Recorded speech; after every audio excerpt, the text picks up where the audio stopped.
पाप बताया ना, छुपा छुपा के पाप करने की प्रवृत्ति, माया पूर्वक झूठ बोलने की प्रवृत्ति। एक तो झूठ भी बोल रहे और फिर मायाचारी भी करते जा रहे। छुपाने की वृत्ति हमारे लिए सबसे ज्यादा खतरनाक है। और दूसरे नंबर में खुद को कभी भी दोषी ठहराना ही नहीं, हमेशा दूसरों के ऊपर दोषारोपण करना, यह वृत्ति तो सबसे ज्यादा खतरनाक। मैं कहीं गलत ही नहीं, हम कहीं गलत ही नहीं, जो गलत है वो कौन है? बस अगला व्यक्ति ही गलत है। तब तक आपका उद्धार नहीं, तब तक आपका उद्धार नहीं है। मोमबत्ती को आपने देखा है ना, हाँ, मोमबत्ती का प्रकाश जिसके ऊपर पड़ता है उसका कुछ नुकसान नहीं होता, हाँ, उसका कोई नुकसान नहीं होता।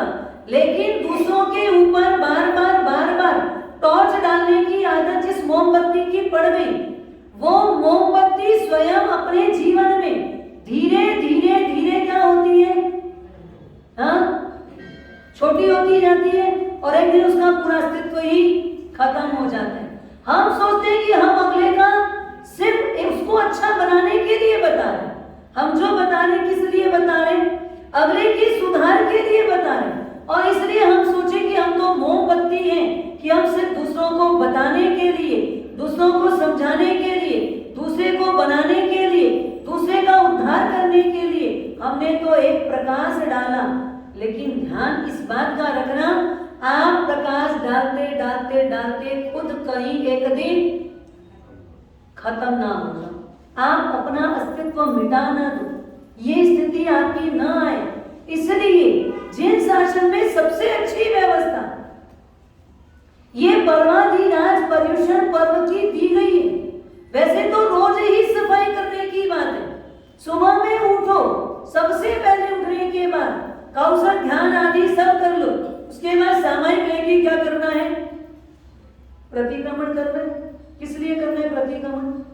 रात्रि भोजन त्याग था, 24 हार करते हैं, और यहाँ तक कि हमारे साहब शाम के बाद तो व्यापार भी नहीं करते। अगर इतने नियम में बंधे हुए हैं तो उसको सुबह उठ के प्रतिक्रमण की जरूरत क्या है? क्या जरूरत है? हम जैसे साधु लोग हैं, हमारे तो रात्रि के सब पचकान है ना खाना है ना पीना है। शाम का प्रतिक्रमण करने के बाद अब ज्यादा हलचल भी नहीं बची है। प्रतिक्रमण करने के बाद आत्मचिंतन करो, ध्यान करो, स्वाध्याय करो, संतारा लगा लो। फिर सुबह में उठ के प्रतिक्रमण क्यों करना पड़ता है? पाप ही नहीं हुआ, कोई धूल आई नहीं अंदर, तो क्योंकि सब दरवाजे बंद हो गए। जैसे कि बाहर के दरवाजे बंद हो जाए तो धूल अंदर आएगी क्या? हमने सारे हलचल के दरवाजे बंद कर दिए, ऑलमोस्ट दरवाजा बंद है हमारा, तो फिर धूल अंदर आ रही क्या, पाप अंदर आ रहा है क्या? फिर सुबह के प्रतिक्रमण की जरूरत क्यों?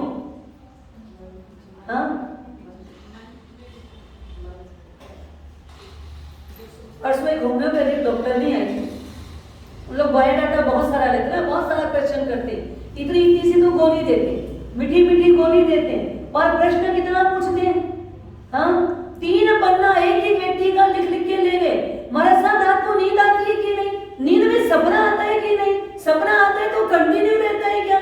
नींद खुलती वापस वही सपना रिपीट होता है क्या? इतने सारे प्रश्न किए उसने। आप सोचो, सपना आता है, मैं आपको बताना ये चाह रही, सपना आता है ना सपना। कभी कभी तो सपना कैसा होता है पता है?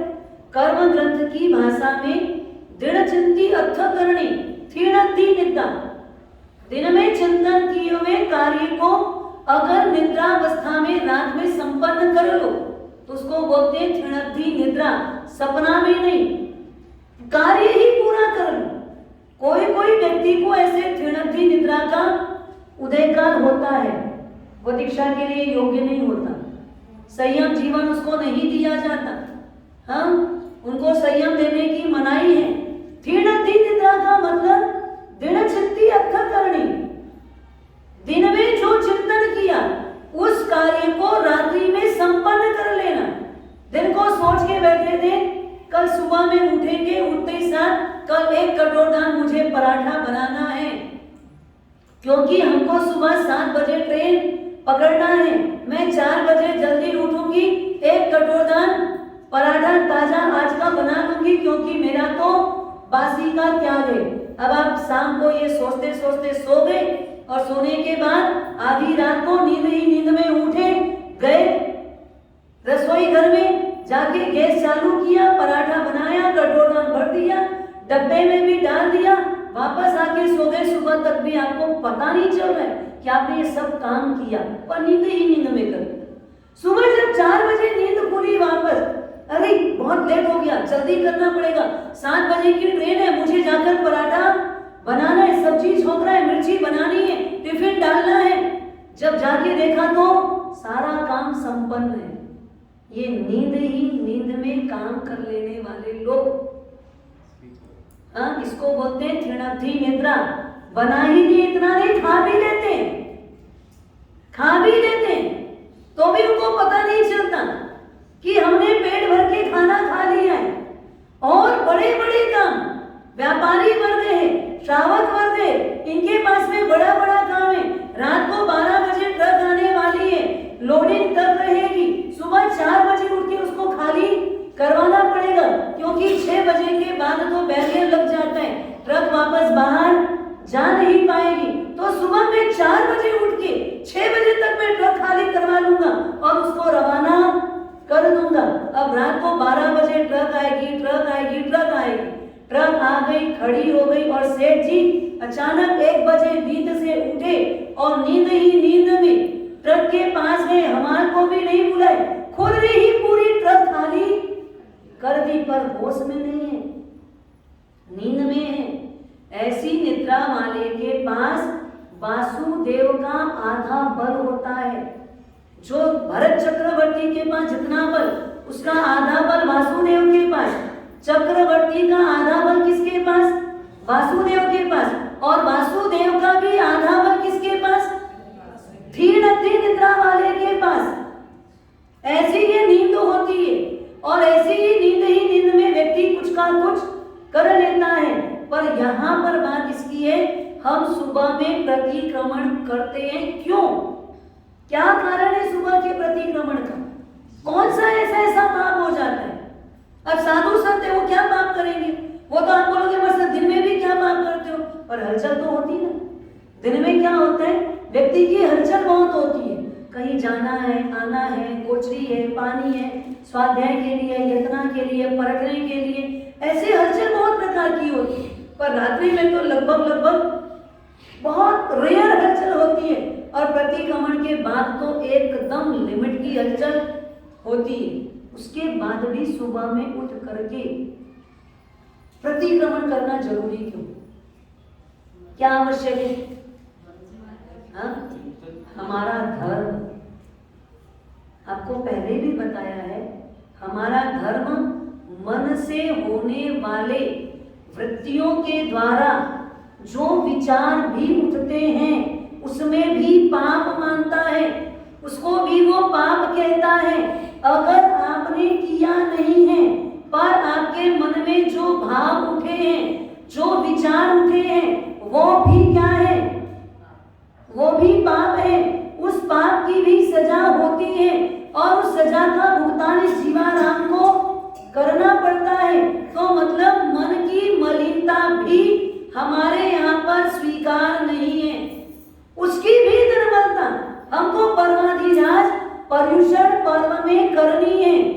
एकमात्र हमारा भारतीय संस्कृति ही ऐसी संस्कृति है, हमारा भारत देश ही ऐसा है जहाँ धर्म की बात है, जहाँ धर्म की बात बताई जाती है। और धर्म शब्द का मतलब क्या है? धर्म यानी क्या? धर्म यानी क्या होता है? स्वभाव। धर्म यानी प्रकृति, नेचर, स्वभाव। पानी का नेचर क्या कल जैसे बताया था, याद है?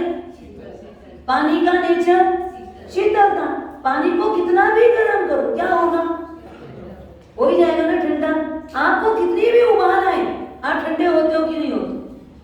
हाँ, पूरे 352 दिन अगर उबलते रहे, अब 8 दिन में तो ठंडे हो जाओ। अगर ठंडे नहीं हुए तो समझ लो हम तो पानी से भी गए गुजरे हो गए। एक पानी की विशेषता अगर देखोगे आप, शीतलता उसका गुण है। जैसे सांचे में डालो वो अपना कर लेता है। जो पानी को अभी आप इस कोई थाली में डाल दो तो थाली जैसा फैल जाएगा, उसी को अगर आप ग्लास में डालोगे तो ग्लास का आकार ले लेगा। आप चौकोन डब्बे में डालोगे तो चौकोन बन जाएगा। कैसा उसका जीवन है देखो तो सही। हाँ, जब आप उसको जैसा डाल दो वो वैसा सहज ढल जाता है। उसके लिए कोई विशेष प्रक्रिया करने की जरूरत नहीं पड़ती है। अगर आपको इस सांचे में ढालने की जरूरत पड़े, भगवान महावीर के सिद्धांतों के सांचे में अगर ढलने के लिए आपको बार बार कहना पड़े और उसके बाद भी अगर आप न ढल पाओ तो क्या कहना? वो पानी तो एकेंद्रीय, वो पानी तो एकेंद्रीय स्थावर जीव है। वो इतनी जल्दी अपने आप को बदल सकता है। और हम जैसे पामर प्राणी लोग जैन शासन मिलने के बाद मुझे मेरा कोई एंगल बदलना नहीं है, मुझे मेरा कोई दृष्टिकोण छोड़ना नहीं है। जो मैं सोचता हूं वही बोलो, वही हाँ बोलो ना, जो बोलते वही बोलना। जो मैं सोचता हूं वही, हाँ जो मैं सोचता हूं वही सही है, जो दूसरे सोचते हैं वो सही। हाँ ये तो भाई, क्योंकि मैं जैसा परमात्मा हूं वैसे तो कोई परमात्मा है ही नहीं। हाँ, मेरे अंदर जो परम आत्मा का स्पर्श हुआ है वैसा तो स्पर्श किसी के भी अंदर नहीं है। मैं परमात्मा हूं क्योंकि मैं जो सोचूं वही सही है, ऐसा तो परमात्मा भी नहीं बोलते, ऐसा तो परमात्मा भी नहीं कहते हैं कि मैं जो कह रहा हूं वही सही है, मैं जो बता रहा हूं वही सही है, मैं जो सोचता हूं वही सही है। ऐसा तो हमारे यहाँ पर त्रिकाल ज्ञानी, केवल ज्ञानी, सर्वज्ञ भी नहीं कहते हैं। कहते हैं क्या? अगर ये लाइन कहते एक भी गणधर नहीं बनती। अगर ये लाइन भगवान कहते ना, एक भी गणधर नहीं आते। भगवान ने गणधर पद में स्थापित किया किसको? अरे उन ब्राह्मणों को किया जिनके पास प्रकांड ज्ञान था और एक ज्ञान का अभाव था, जिस पर उनको शंका थी, पर वो शंका के साथ अभिमान था, अहंकार था। मैं किसी को प्रश्न पूछूंगा नहीं, हम किसी को पूछेंगे नहीं। पूछेंगे तो क्या होगा? हाँ, पूछेंगे तो क्या होगा? सच सच बताना, पूछेंगे तो क्या होगा? अगर हमारी गलती कहीं सामने आ गई तो क्या होगा? हाँ, हमारी इज्जत पर अभी तक मैं आसमान को छू रहा था, लेकिन अब मेरी अगर गलती कहीं नजर में आ गई तो मैं सीधा सीधा नीचे गिर जाऊंगा, मेरी इज्जत पे पानी फिर जाएगा। आदमी डरता है इसलिए तो गलतियों को छुपाता है, पर कोई भी गलती ना छुपती नहीं, इस बात को ध्यान रखना। और आप चर्म दृष्टियों वालों से छुपा लो, हाँ आप ये चमड़े की आंख वालों से छुपा लो, आप छुपा लो, छुप जाएगा यहाँ पर। लेकिन कर्म सत्ता में आपके अंदर अंदर अंदर बहुत गहरे में गया हुआ, एकदम गहराई से, जिसको आप भी नहीं पकड़ पा रहे, उसको पकड़ने की ताकत उस कर्म सत्ता में है, धर्म सत्ता में है, परम सत्ता में है। उनकी दृष्टि से आप बच नहीं पाओगे। कितना भी कर लो, कितना भी छुपा लो, पूरी दुनिया आपको एकदम साफ सुथरा बोलेगी, लेकिन वो परमात्मा की दृष्टि, कर्म सत्ता की दृष्टि, कर्म का जो लेंस है ना, इतना पावरफुल लेंस है। आप किसी भी जगह बैठ के कर लो, कितना भी छुप के कर लो, इन अंश भी आपका प्रकट नहीं हो रहा है, बाहर से दिख ही नहीं रहा है, आपको भी प्रतीत नहीं हो रहा है, पर वो कर्म सत्ता का लेंस उसको भी कैच कर लेता है, वो नहीं छोड़ेगा। हम सब छोड़ देंगे, एक दूसरे को, एक दूसरा व्यक्ति छोड़ देगा, लेकिन आप जिसको बोलते हो ऊपर वाला, वो आपको, हाँ वो आपको छोड़ने वाले नहीं है। 100 जन्म पहले किया हुआ पाप,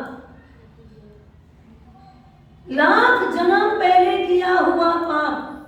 गज सुकुमार मुनि, उस दिन देखा ना, हाँ कृष्ण वासुदेव के सबसे छोटे भाई आज दीक्षा लिए। ससुर ने क्या किया? हाँ, सिर पर मिट्टी की पाल बांधी और खैर का अंगारा रखा तो दोषी है ना। ससुर तो दोषी है ही, हमारी चर्म चक्षु से वो दोषी है, हमारे चमड़े की आंख से वो दोषी है। कर्म सिद्धांत कहता है उसका दोष कम है, उससे ज्यादा दोष किसका है? किसका है? किसका दोष ज्यादा है? कर्मों का दोष है। कर्म बेचारा क्या करता है? मैंने आपको पहले ही बता दिया, कर्म कुछ नहीं करता। किसका दोष है? उनका खुद का दोष था। गज सुकुमार मुनि का स्वयं का दोष था। क्या दोष किया था उन्होंने? हाँ, गज सुकुमार मुनि की आत्मा ने लाख भव पहले, कहीं तो शास्त्रों में लिखा है 99 लाख भव पहले। कितना लाख? हाँ, 99 लाख भव पहले क्या किया था? एक सौतेले बच्चे के पेट में बेहद दर्द हो रहा था और उस सौतेली मां ने सोचा ऐसे भी बच्चा मुझे रास नहीं आता, चलो गरम गरम बाटियां, गरम गरम जाड़ी रोटी बनाऊं और उसके पेट में चिपका दूं। छोटा सा मासूम बच्चा गरम गरम रोटी, अभी की सीखी हुई रोटी तुरंत उसके पेट में लगाया, उस बेचारे का तो पेट जल गया। अब आशय में हो सकता है देखने वाले को लगे कि बच्चे का पेट दुख रहा था इसलिए सेकाई कर दी। अंदर में एकदम अंदर में परिणाम क्या है? हाँ, इसको मेरी आंख में किरकिरी है, ये मेरी आंख में खटकता है, बताते नहीं है किसी को, जाहिर करना नहीं पड़ता। ये अंदर में खटका जो है वो किसी को बताने की जरूरत नहीं है। कौन किसको कितना कब कैसे खटकता है ये पता नहीं चलता। और हमारे अंदर की आवाज हमको कहती ये काम ऐसा कर ले। बहुत बार बहुत लोगों को परेशानी किससे होती है? हाँ, किससे परेशानी होती है? कोई व्यक्ति आगे बढ़ता है, दो दुकान आपस में हो ना, तो दोनों में खटपट किस बात की होती? ग्राहक नहीं आ रहे उस बात की। हाँ, ग्राहक नहीं आते उस बात की खटक है क्या? किस बात की खटक रहती है? हाँ, मेरी दुकान में ग्राहक आ रहे हैं पर मेरे से ज्यादा, बस मेरी भी कमाई पूरी हो रही है, ऐसा नहीं है, मैं भी बराबर अपनी मेहनत के अनुसार कमा ही रहा हूं, पर मेरा बाजू वाला मेरे से ज्यादा। परेशानी हमको उसकी, परेशानी हमारे को हमारे लाइन की नहीं है। परेशानी हमको ये है दूसरे की लाइन बड़ी क्यों हो रही है, दूसरा क्यों बढ़ रहा है, दूसरा क्यों आगे जा रहा है, दूसरे का नाम क्यों हो रहा है, दूसरे की इज्जत क्यों बढ़ रही है। हम उससे परेशान हैं और उससे परेशान होकर के हम कुछ भी गलत कदम उठा लेते हैं। और जब वो गलत कदम उठाते हैं 99 लाख भाव पहले, 1 2 3 4 5 नहीं, कितने? कौन पढ़ेगा? आप पढ़ सकते हो क्या? 99 लाख भाव पहले क्या किया था? कोई आग तो नहीं रखी थी ना, अंगारा तो नहीं रखा था ना, क्या रखा था? अरे अंगारे से उतरने के बाद रोटी रखी थी, उसमें अंगारा नहीं है, रोटी में कोई अंगारा नहीं है, रोटी गरम है। अरे कितना जलेगा, ऊपर की चमड़ी तो जलेगी, कितना जलेगा, उससे फफूला आएगा, आदमी नहीं मरता उससे मर जाएगा क्या? और बच्चा मरा भी नहीं होगा, हो सकता है बच्चा नहीं मरा, पर उस बच्चे को जो भावनात्मक रूप से ठेस लगाई गई उसका दुष्परिणाम 99 लाख भव के बाद वासुदेव का भाई, राजा का बेटा, राजकुमार, तीर्थंकर के कुल में पैदा होने वाला, जिस समय भावों की धारा एकदम ऊंचाई को छू रही है, सारे परिणाम शुक्ल लेशा के हैं, उस समय पर एक ससुर बनने वाला इस जीवन के लिए, ससुर मतलब कौन? बहुत इज्जत वाला व्यक्ति, जो अपनी बेटी को पूरे जीवन भर के लिए जवाबदारी का निर्वहन करने के लिए जो मुझ पर विश्वास कर रहा है, वैसा ससुर आया और क्रोध में, गुस्से में एक डिसीजन ले लिया, जबकि क्रोध में कभी कोई डिसीजन लेना नहीं चाहिए। और प्रसन्न क्योंकि हम क्या करते हैं, क्रोध में फटाफट फटाफट डिसीजन, और प्रसन्न हो गए तो तुरंत प्रॉमिस कर लेते हैं। दोनों चीजें खतरनाक है। आपे में रहिए, क्या कर रहे हो होश में रहिए। प्रॉमिस कर लिया और पूरी ना कर पाए तो क्या काम का। क्रोध में क्या किया, लिया मिट्टी और लगा दी सिर के ऊपर, बाजू में खेर का अंगारा, क्योंकि बहुत सारे अग्नि तो थी ही, स्मशान घाट है, वहां से अग्नि उठाई और सिर पे लगा दी। वहां तो 99 लाख बहुत पहले क्या था, सिर्फ बाटियां, जाड़ी रोटी ही रखी थी ना, बाटी ही रखी थी ना, वहां तो अंगारा नहीं रखा था ना। तो हमने तो इतना ही किया, उसका क्या फल, अंगारा मिलेगा। हाँ, हमने तो रोटी रखी और उसका परिणाम, उसका प्रतिफल क्या मिला, अंगारा। और ऐसा अंगारा रखा, सिर सीजने लगा, जैसे कि कोई महिला एक बर्तन में कोई अनाज को रांधने के लिए सिगड़ी के ऊपर रखती है, चूल्हे के ऊपर चढ़ाती है, वो कैसे खदबद खदबद करके सीजता है, वैसे ही ये सिर सीजने लगा। कल्पना करो, छोटा सा मन का दुष्परिणाम, छोटे से मन के अंदर कटु भाव क्या कर बैठा, किसका नुकसान किया। ये शरीर ठीक है, वो तो गस्स कुमार जैसी उच्च आत्मा थी, उस उच्च आत्मा ने अपने ही ध्यान में अपने आप को समझाया, खुद को समझाया, किया होगा तूने तो आज तेरे साथ हो रहा है। जीवा राम सावधान रहे। बहुत अच्छा ससुर मिला तुझे, बहुत अच्छा व्यक्ति मिला तुझे, जो तेरे कर्म को जला के राख करने में निमित्त मिल गया। बोलो, हम कल्पना करो, सोच पाएंगे ऐसा? अगर हमको कोई ऐसा विरोधी मिले, उसको दिन भर में 100 बार थैंक्स देने का मन होगा क्या? कि जो मेरे को क्रोध न पैदा होने दे, ऐसा मुझे बार बार मेरे साथ वैसा व्यवहार करता है। कितना भी व्यवहार हो, पर मैं क्रोध नहीं करूंगा। कितना भी गलत व्यवहार हो जाए, मैं बैर का भाव नहीं लाऊंगा। कितना भी मेरे साथ अभद्र व्यवहार हो जाए, मैं कभी उसका तिरस्कार सोचूंगा भी नहीं, क्योंकि वो मेरे को एक एग्जाम के लिए, यही तो एग्जाम है ना, यही तो एग्जाम है हमारी। प्रतिकूल परिस्थिति में जो पढ़ाया वो का वो दे दिया तो कोई बड़ी बात नहीं है, जो नहीं पढ़ाया उसका भी एग्जाम दे दो, आजू बाजू से समझ के दे दो। इसको पढ़ाने का मतलब यह है कि आप आजू बाजू सब चीजें समझ जाओ, तब तो एग्जाम है। और उसी एग्जाम की यहाँ तैयारी चल रही है। कौन से एग्जाम की तैयारी है? किसका एग्जाम होगा? किसका एग्जाम होगा? आत्मा के परिणामों का एग्जाम है कि आपको 8 दिन क्या करना है। ये हमारी भारतीय संस्कृति है, जीने की शैली सिखाती है। वो कहती क्या है? जियो तो ऐसे जियो कि शांति से मर सको, और मरो तो ऐसे मरो कि मरने के बाद भी याद रह सको। ये हमारी भारतीय संस्कृति है। जबकि पाश्चात्य संस्कृति क्या बोलती है? रहो होटल में और मरो हॉस्पिटल में, मतलब मौज शौक का जीवन जियो, खूब खाओ पियो मौज मजा करो। ये पाश्चात्य संस्कृति बोलती है। जबकि हमारी आध्यात्मिक संस्कृति, हमारी भारतीय संस्कृति, त्यागियों की संस्कृति हमको कहती जीना सीखो, जीना सीखो। कि लोग आपको जाने के बाद भी याद करें कि आप क्या थे, उस व्यक्ति की कमी महसूस हो, उसके लिए लोगों की आंख में आंसू आ जाए।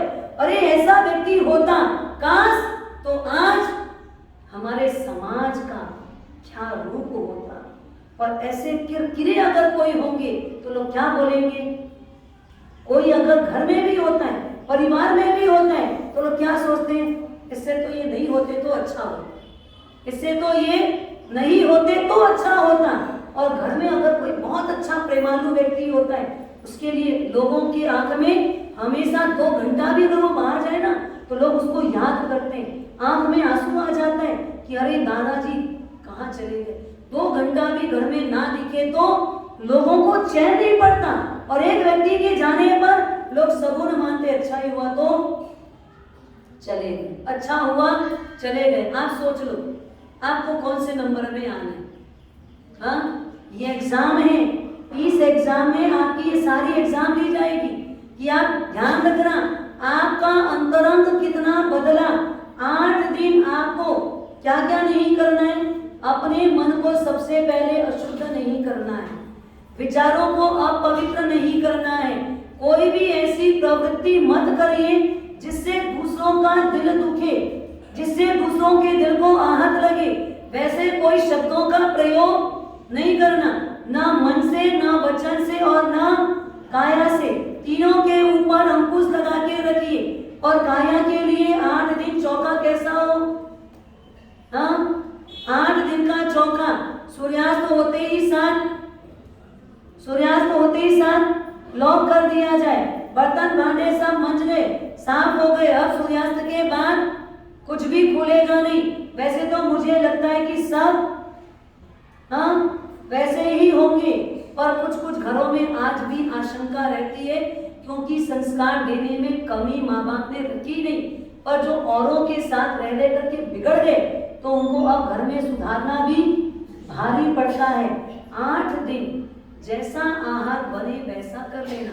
वैसे तो कल मुझे विवेक जी शाम को आए और उनकी भावना पता नहीं कैसी कैसी है, उछलती रहती है। बोले बात ही करना, व्याख्यान में आप घोषणा कर देना। मैंने कहा क्या घोषणा करने? नहीं बात जी आप कल बोल ही दे, पर बोलना क्या ये तो बताओ। वो धीरज भैया पीछे पीछे तुरंत है, मास्टर भी क्या बोलने मैं भी आया हूँ। बोले आप बोल देना कल, पर क्या बोलना ये तो बताओ भाई। नहीं, कल आप बोलना कि 8 दिन कोई भी अपने घर का चौका नहीं चलाए, किसी के भी घर में चूल्हा नहीं चलना। मैंने कहा सब उपवास थोड़ी करते हैं 8 दिन, जो आप सबको 28 कर रहे बोलोगे हर लोग 28 नहीं कर। अरे बात जी उसके लिए नहीं बोल रहा 28 कर दे, आप बोलना सबके लिए यहाँ भोजन की व्यवस्था रहेगी तीनों टाइम। फिर मेरे को वापस आधे घंटे बाद बोलने बात जी बोलना बच्चों का टिफिन भी बना के दे देंगे। मैंने कहा पॉसिबल नहीं, 6 बजे बच्चे जाते हैं, कहाँ तुम 6 बजे यहाँ पर रसोई रांध लोगे और बोलोगे कि टिफिन भी बच्चों को हम भर के दे देंगे।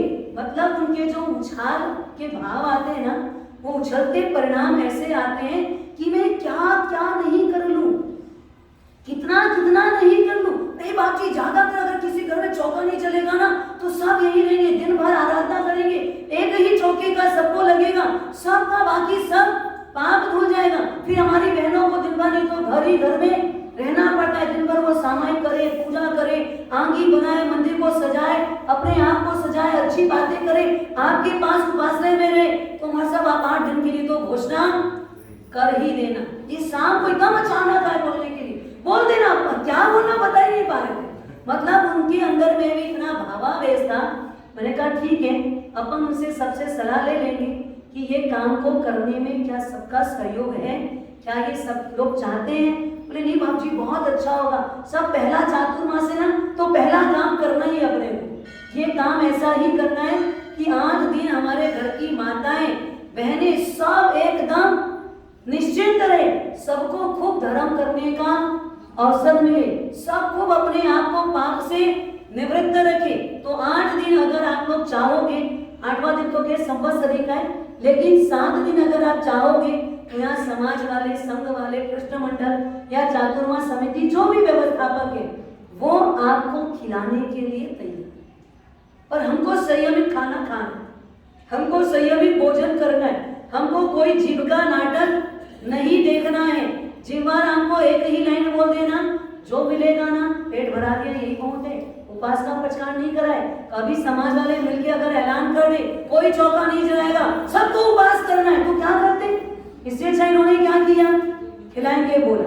हाँ, रोज का पाना करेंगे, 1 दिन उपवास और 7 दिन क्या करवाएंगे? पहले 7 दिन तक धारणा, 1 दिन के उपवास के लिए, और उपवास के बाद फिर कितना बात मानो कि हमारा समाज जिसके अंदर कितनी गहरी समझ है कि जो आपके आगे पीछे सबकी चिंता करते हैं। तो वास्तव में 8 दिन घर में रात्रि का तो बिल्कुल निषेध, 24 हार पचक लो, नहीं जो पाता 24 हार तो ही दुविहार करना, अन्यथा नहीं करना। 8 दिन किसी भी परिस्थिति में हरा नहीं खाना, हरा नहीं खाना है। कितने भी बीमार हो जाओ सोच लेना हरा नहीं खाना है, कुछ नहीं बिगड़ेगा। अगर मृत्यु होनी है हरा खा के भी हो जाएगी, और मृत्यु नहीं होनी है ना, हरा छोड़ोगे सूखा खाओगे तो भी कुछ नहीं फर्क पड़ेगा। लेकिन परमात्मा की आज्ञा को फॉलो करोगे तो क्या होगा? आपकी आत्मा का कल्याण होगा। इन दिनों में आयुष्य का बंध पर्व तिथियों में विशेष रूप से होता है, इसलिए पाप करने की मनाही है। मन से भी विचारों में नहीं लाना है, मन में भी द्वंद्व नहीं रखना है, मन में भी विकल्प नहीं आने देना है। इन बातों को ध्यान रखना। टीवी तो बंद ही ना घरों में, और चालू हो तो भी क्या करना?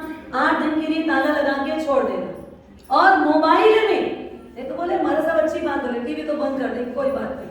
आजकल तो क्या हो गया, हर के जेब में टीवी, और एक नहीं 2-2 टीवी भी है। एक व्यक्ति रायपुर का झोले में मोबाइल लेके चल रहा है। बहुत लोगों ने देखा भी होगा, देखा है ना, सुपारी सिकरता नहीं लाए, देखा है, बहुत लोगों ने देखा है। मतलब एक पॉलीथीन पर रहते उसमें 7, 8, 10 मोबाइल रहता होगा। मुझे लगता है मोबाइल चलता है कि नहीं चलता है, कि सब मोबाइल लेके चलते हैं, लेकिन मोबाइल को बिल्कुल झोले में लेके चलते।